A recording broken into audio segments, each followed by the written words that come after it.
Bom dia, boa tarde, boa noite, boa madrugada para você, meu amigo, minha amiga do LAC Cursos. Hoje é uma aula muito bacana. Vamos falar de tempo do crime.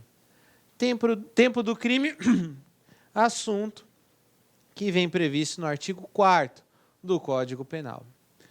E é muito legal o artigo 4º do Código Penal. Apesar de ser um artigo simples, ele é um artigo que cai muito em prova de concurso público. Tem muita coisa em volta do artigo 4º que a gente tem que tomar muito cuidado. Mas é importante é ler ele. Artigo 4º. Considera-se praticado o crime no momento da ação ou da omissão, ainda que outro seja o momento do resultado. Quando se fala em tempo do crime, nós estamos falando da situação que envolve quando que se aplica a lei penal. Qual é o momento em que se aplica a lei penal? Bem, a lei penal se aplica no momento em que ocorre o crime. E quando é que ocorre o tempo do crime? No momento da ação ou da omissão. É isso que o artigo 4º quer dizer para você, que o tempo do crime, a lei penal vigente a ser aplicada vai ser sempre no momento da conduta criminosa, isto é, do momento da ação ou da omissão. Pouco importa se o resultado se deu num outro momento, mas o que vai ficar bem fixado é que é no momento da ação ou da omissão. E para isso, entra-se aqui uma coisa muito legal. Quais são as teorias que tentam explicar o momento do crime, tentam explicar o tempo do crime? E isso despenca nas provas de concurso. Nós temos 3 teorias. Nós temos a teoria da atividade, a teoria do resultado e a teoria da ubiguidade, conhecida como teoria mista.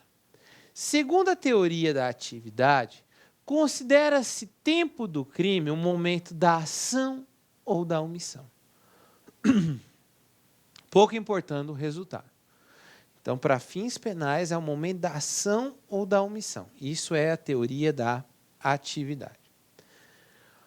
A teoria do resultado diz que o tempo do crime é do momento da consumação do delito e não do momento da ação ou da omissão. É do momento do resultado do delito.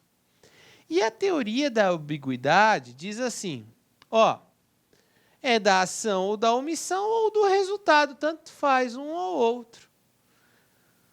O nosso Código Penal, e você já sentiu isso, adotou a teoria da atividade. A teoria da atividade significa o quê? Que o momento do crime é o da ação ou da omissão. Professor, me dê um conceito só para eu compreender melhor? Com certeza, vou dar um conceito para você compreender melhor, sim. Quando se fala em teoria da atividade, nós estamos falando o seguinte. Vamos imaginar a seguinte situação. Isso cai muito em prova.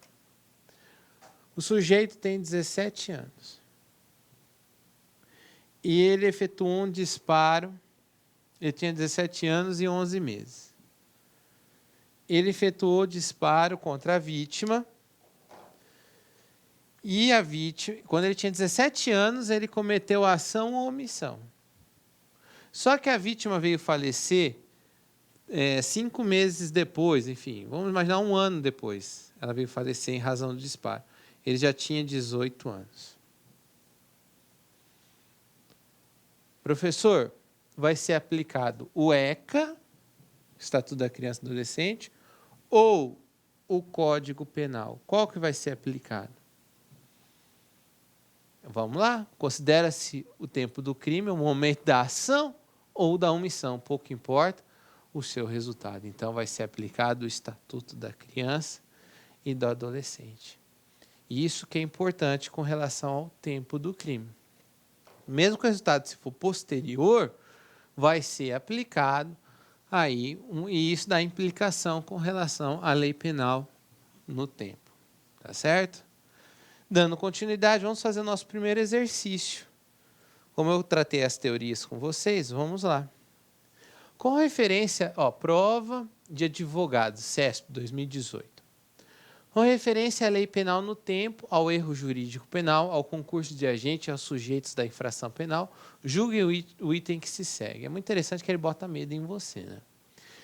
Situação hipotética. Um crime foi praticado durante a vigência de lei que combinava a pena de multa para essa conduta. Todavia, no decorrer do processo criminal, entrou em vigor uma nova lei, revogando a anterior, passando a atribuir ao referido crime a pena privativa de liberdade. Nessa situação, deve-se aplicar a lei vigente ao tempo da prática do crime. Correto, está correto. Teoria da atividade. Lembrando-se que a lei posterior, que ela é maléfica, ela não pode retroagir para prejudicar o agente. Chama-se princípio da irretroatividade da lei penal. Então, aqui, considera-se tempo do crime, momento da ação ou da omissão. Questão, prova da Polícia Civil da Bahia, questão batida, mas que cai muito. Assinale a alternativa que indica a teoria adotada pela legislação quanto ao tempo do crime. Então, qual é a teoria adotada pelo nosso Código Penal com relação ao tempo do crime? Gabarito, letra B, teoria da atividade. Facinho, tranquilo. Professor, vai cair na minha prova essa questão? Claro que vai cair. Olha outra questão também para procurador autárquico, VUNESP. Vamos lá. De acordo com a parte geral do Código Penal, é correto afirmar, letra A, a lei posterior favorável ao agente aplica-se a fatos anteriores, desde que não decididos por sentença condenatória transitada em julgado. Prestem atenção, aplica-se a lei penal mais favorável ao agente, ainda que tenha transitado em julgado a sentença. Sempre que for favorável ao agente, vai se aplicar a todo e qualquer momento, gente. Então, aqui não existe um limite temporal. Ah, professor, mas transitou em julgado, acabou. Não, a qualquer momento, mesmo após o trânsito em julgado da sentença. Letra B. A lei temporária, decorrido o período de duração, não se aplica a fatos praticados durante a respectiva vigência. Aplica-se a lei temporária, tem chamada força ultrativa. A lei temporária é aquela lei que está ligada a uma situação de anormalidade. Então, se o sujeito pratica o crime durante a vigência de uma lei temporária, mesmo que ela seja autorrevogável, essa lei temporária ela vai continuar valendo e vai continuar assim, punindo o agente, porque ele praticou durante a sua vigência. Letra C.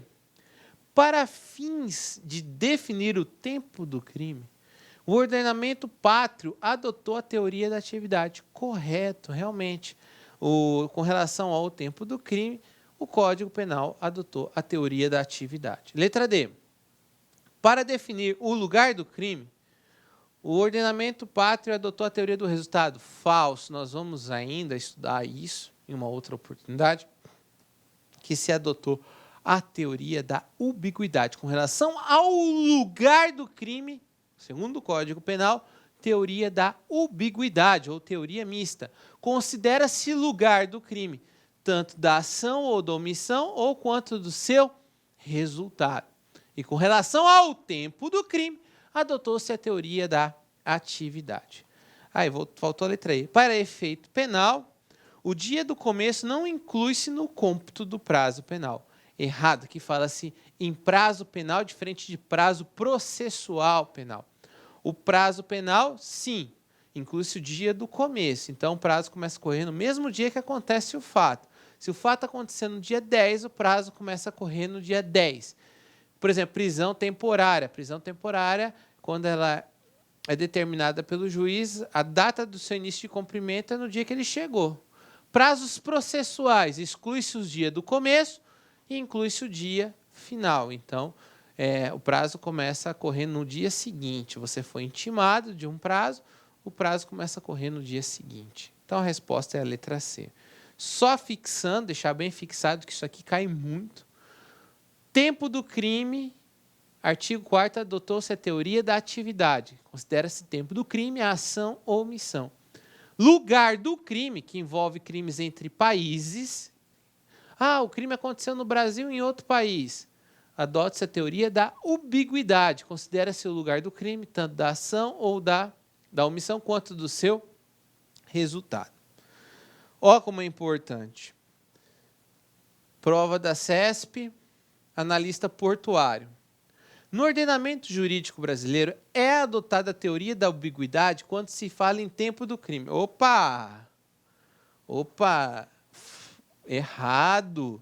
Fala-se em teoria da ubiguidade quando é com relação ao lugar do crime. Então, o examinador ele sempre vai tentar levar você ao erro com relação ao tempo e lugar do crime. Então, está errada. Próxima questão. Está pequenininha, peço desculpa, mas vocês têm aí no material de vocês, ok? No dia, prova de analista judiciário, FGV, TJ de Alagoas. No dia 2/1/2018, Jéssica, nascida em 3/1/2000, realiza disparos de arma de fogo contra Ana, sua inimiga, em Santa Luzia do Norte. Mas terceiros que presenciaram os fatos socorreram Ana e a levam para o hospital em Maceió. Após 3 dias internada, Ana vem falecer ainda no hospital, em virtude exclusivamente das lesões causadas pelo disparo de Jéssica. Com base na situação narrada, é correto afirmar que Jéssica... Gente, primeiro ponto importante dessa questão, a data. Jéssica nasceu no dia 3/1/2000 e o fato aconteceu no dia 2/1/2018. Então, ela cometeu o fato ainda quando ela tinha 17 anos de idade. Percebam que Ana veio falecer 3 dias depois, ainda no hospital. Então, veja só. Jéssica nasceu... Isso, a Jéssica efetuou os disparos no dia 2/1/2018, ela tinha 17 anos, porque faltava para ela completar 2 dias para ela completar 18 anos. E a vítima veio falecer 3 dias, isto é, Jéssica, no momento da ação da omissão, ela tinha 17 anos e no momento que ocorreu o resultado do crime, ela tinha 18 anos. Aquele exemplo que eu falei para vocês. Letra A. Jéssica não poderá ser responsabilizada criminalmente, já que o Código Penal adota a teoria da atividade para definir o momento do crime e a teoria da ubiguidade para definir o lugar do crime. Opa, tá bem interessante. Vamos ver as outras para não acabar a graça, né? Letra B. Poderá ser responsabilizada criminalmente, já que o Código Penal adota a teoria do resultado. Como para definir o momento do crime. Errado. O Código Penal não adota a teoria do resultado para definir o momento do crime. E aí ele bota a teoria da atividade para definir o lugar do crime. Você vê que ele quer confundir você. C. Poderá ser responsabilizada criminalmente, já que o Código Penal adota a teoria da ambiguidade para definir o momento do crime. Errado. Adota a teoria da atividade. Letra D. Não poderá ser responsabilizada criminalmente, já que o Código Penal adota a teoria da atividade para definir o momento do crime. Correto. Até aí. E apenas a teoria do resultado para definir o lugar. Não, nós sabemos que com relação ao lugar do crime, adota-se a teoria mista ou da ubiguidade. Letra I. Poderá ser responsabilizada criminalmente, já que o Código Penal adota a teoria do resultado para definir o momento do crime. Não, adota a teoria da atividade. Você percebe que pela exclusão, você ficaria entre duas, a letra D e a letra A. E a letra A é a correta. Realmente, com relação ao momento do crime, adote-se a teoria da atividade. Por isso que não pode se aplicar o Código Penal. Adote-se o Estatuto da Criança e Adolescente, porque ela tinha 17 anos no momento da ação ou da omissão. Gente, importantíssimo eu falar dessa súmula. Essa súmula ela não cai, ela despenca nas provas de concurso. Ela é meio batida, mas ela sempre cai. É interessante, ela é aquele feijão com arroz que sempre cai e as pessoas acabam sempre confundindo. Existe o chamado crime permanente ou crime continuado. Gente, a súmula 711 diz o seguinte: com relação aos crimes permanentes e aos crimes continuados, vamos lá, em relação ao crime continuado ou ao crime permanente. Primeiro conceito, bem rapidinho. Crime continuado. É vocês relacionarem o crime continuado aos bandidos molhados. Quem assistiu Esqueceram de Mim, um clássico da sessão da tarde, Macaulay Culkin lá, com seus menos de 10 anos de idade. Eu também era pequenininho. Lá no filme, tinha os bandidos que furtavam, subtraíam as residências, porque todo mundo saía para viajar, e os bandidos se autodenominavam bandidos molhados, porque eles tinham modus operandi de agir, de uma maneira bem semelhante. Eles agiam de forma igual, buscando ali praticado, e eles deixavam a torneira aberta, para dizer que os bandidos molhados ali passavam. Isso é o chamado crime continuado. É o mesmo modo de agir, intervalos curtos, sempre praticando o mesmo delito. Isso é o crime continuado. Um maníaco, por exemplo, acaba praticando crime continuado. O maníaco do parque, por exemplo, que praticava estupros, né? Com relação ao crime permanente, aquele crime que está acontecendo a todo momento. O crime de sequestro, o crime de cárcere privado, o crime de ter drogas em depósito. Então, é um crime que está acontecendo a todo momento, ele é permanente. Nessas duas situações, percebam que o legislador trata como se fosse um único crime.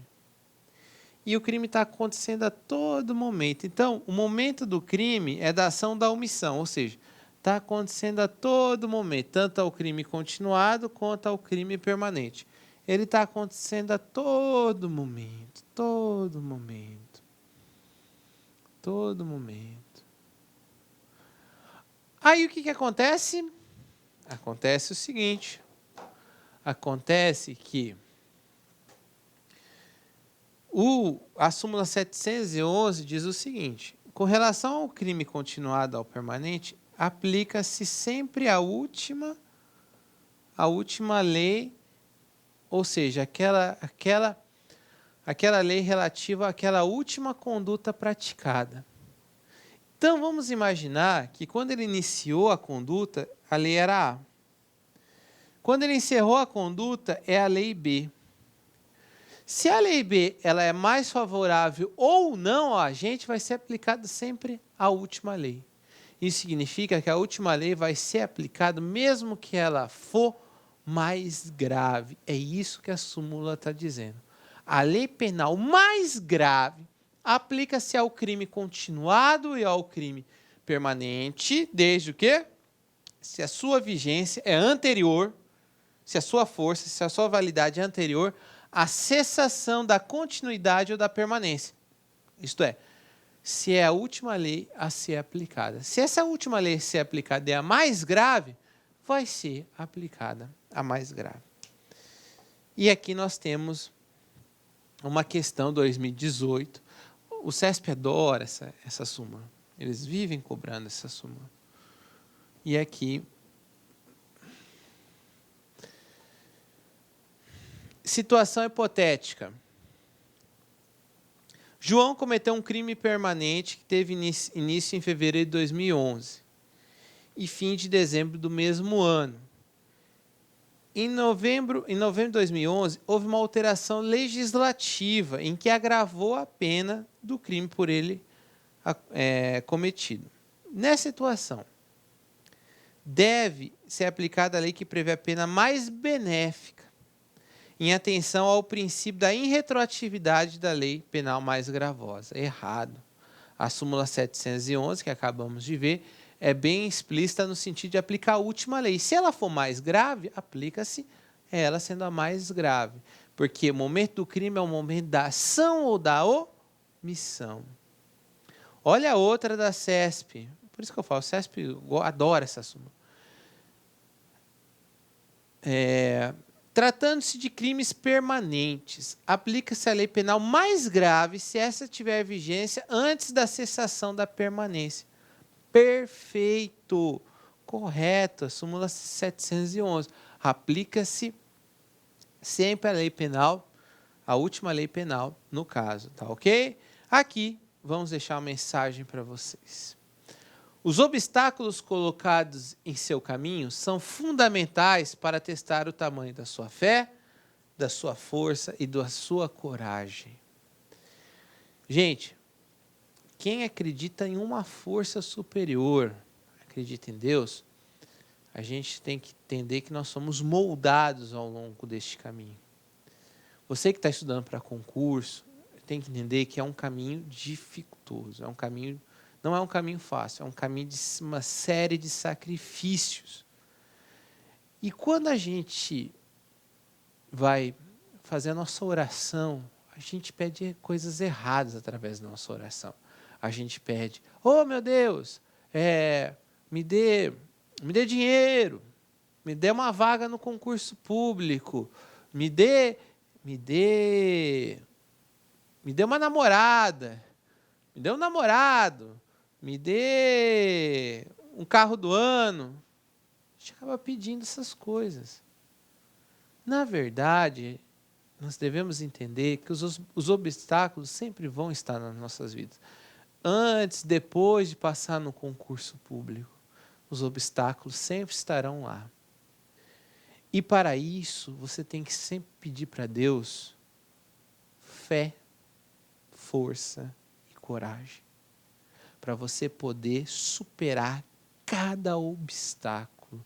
Se você tiver fé, coragem, força, você vai conseguir, muita paciência, você vai conseguir superar qualquer obstáculo da sua vida. Então, estou dizendo para você, não é fácil. Põe na sua cabeça, não é fácil, mas não é impossível. Paciência, você vai chegar lá. Tá certo? Um grande abraço, fiquem com Deus e até o nosso próximo encontro. Clique like.